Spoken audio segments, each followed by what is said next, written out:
மொத்தம் 70 acre sir.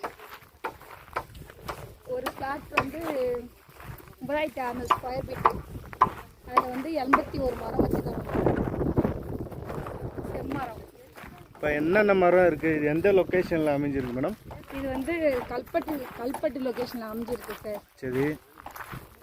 இப்போ என்னென்ன மரம் வந்து பிளான் பண்ணுறீங்க இங்கே பிளான்ட் பண்ணியிருக்கீங்க? இது வந்து செம்மரம் தான் சார். செம்மண் பூமின்றதுனால செம்மரம் வச்சுருக்காங்க. சரி. மண்ணெல்லாம் எப்படி மேடம்? மண்ணெல்லாம் சூப்பர் மண் சார். செம்மரம் தான் சார். சரி. செம்மரம் இந்த மாதிரி மெயினில் வந்து தென்னை மரம் வச்சுருவோம். தென்னை மரம் வச்சுட்டு வாழை கன்று, செவ்வாழை வச்சு தரோம் சார்.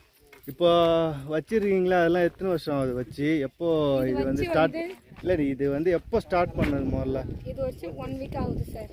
ஓகே. ஒரு வருஷம் ஆக போகுது. சரி. கரெக்டாக மரம் வச்சு 8 மாதம் ஆகுது. சரி சரி சரி.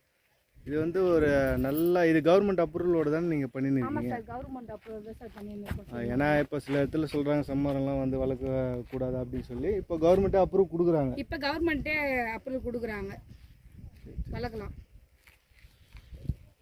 இப்போ நல்ல ஒரு மரம் வந்து வளரணும்னா, நல்ல ஒரு ப்ராஃபிட் நம்ம பார்க்கணுன்னா எவ்வளோ வருஷம் விடணும்? 20 வருஷம் கரெக்டாக வந்து தான் நம்ம மரம் எடுத்துக்கலாம். 15 வருஷம் 10 வருஷம் சொல்கிறதுலாம் அதெல்லாம் சும்மா. அது 20 வருஷம்னாக்கா கரெக்டாக 20 வருஷம்னாக்கா நம்ம இந்த மரத்தை அறுவடைக்கு வந்துடும். இப்போ நீங்களே வந்து விற்று தந்துடுவீங்க? நாங்களே சேல் பண்ணி கொடுத்துருவோம் சார். இப்போ என்ன சைஸில் மேடம்? மொத்தம் எவ்வளோ ஏக்கர் மேடம் இது மொத்தமாக? 70 ஏக்கர் சார்.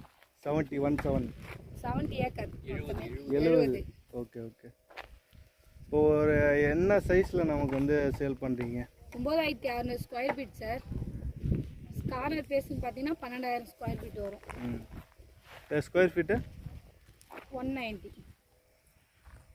நெகோஷியபிள் பண்ணலாம், பேசலாம். பேசலாம் சார்.